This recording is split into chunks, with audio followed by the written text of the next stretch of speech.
മാനോ ഇപ്രാവശ്യം ഇപ്പൊ എല്ലാ കൊല്ലം 5 പോത്താ നമ്മൾ ഇറക്കില്ല. ഇപ്രാവശ്യം ഇപ്പൊ ആള് കൂടി 7 പോത്തായല്ലോ. അതിപ്പോ ആദ്യം തീരുമാനിച്ച മാതിരി നമ്മളാണ് നടത്തുക. അല്ല അതാണ് അസ്കറ.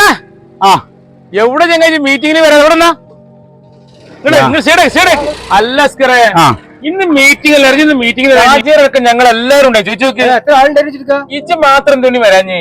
ഞാൻ വരായി തന്നെയാണ്. കൊല്ലം കൊല്ലം വരണ്ടല്ലേ? അതെ, ഇക്കൊല്ലം ഞാൻ വരായി. എന്തിനു വരികയാണ്?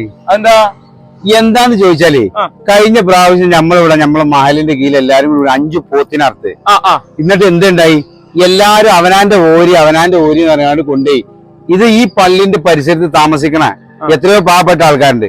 ഓൽക്ക് ആർക്കും ഒരു പൊതി ഇറച്ചില്ല. പേരോ പള്ളിന്റെ കീഴിൽ അർത്ത്. അല്ല, പൊതി ഇറച്ചി കിട്ടിയില്ലെന്ന് പറയാൻ എന്നോട് പറഞ്ഞേ. ഞാൻ ഈ പള്ളിന്റെ അടുത്ത് താമസിക്കുന്ന എത്ര ആൾക്കാർ എന്നോട് പറഞ്ഞാലോ, ചോദിക്കണ്ടല്ലോ. അപ്പൊ ഇപ്രാവശ്യം ആ പരിപാടിക്കാണെങ്കിൽ ഞാൻ വിചാരിച്ചിട്ടാണ്. ഈ കൊല്ലം കഴിഞ്ഞൊക്കെ 7 പോത്താണേ. പിന്നെ അവനാന്റെ ഷെയർ അവനാൻ കൊണ്ടുപോകൂലേ?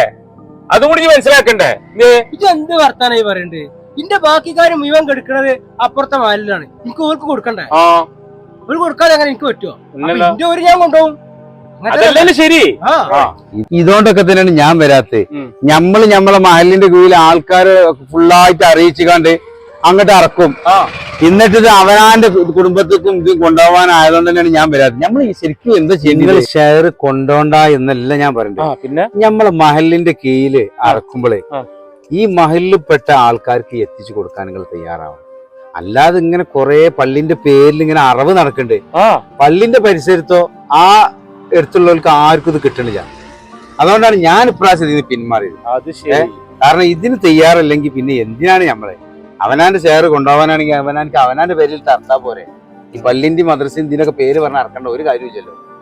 ഇത് ഇറക്കുമ്പോ നമ്മൾ ഈ പരിസരത്തുള്ള എല്ലാവർക്കും കിട്ടും. അപ്പൊ അതുകൊണ്ടാണ് വരാഞ്ഞത്. അതുകൊണ്ടാണ് ഞാൻ ഇല്ലാത്ത. ഇന്ന് നിങ്ങൾ വിട്ടാളി. നിങ്ങൾ എന്താ ആയിക്കോളൂ. ഞാൻ പോട്ടെന്നാലേ നമ്മൾ പോവാ. അല്ല സമാക്ക, അസ്കർ എന്ത് വർത്താനായി പറയണ്ടേ? മാനോ, ഓൻ പറഞ്ഞു ശരിയാണേ. ഇപ്പൊ നമ്മളെല്ലാരും ഇറക്കുന്നുണ്ടല്ലാതെ നമ്മൾ കുടുംബത്തേക്ക് കൊടുക്കുള്ളൂ. നമ്മളെ മഹലിന്റെ പരിസരത്തോ അല്ലെങ്കിൽ പള്ളിന്റെ പരിസരത്തോ നമ്മൾ കൊടുക്കുന്നുണ്ടോ ഇല്ലെന്ന് നമ്മൾ ആരെങ്കിലും അന്വേഷിച്ചില്ല.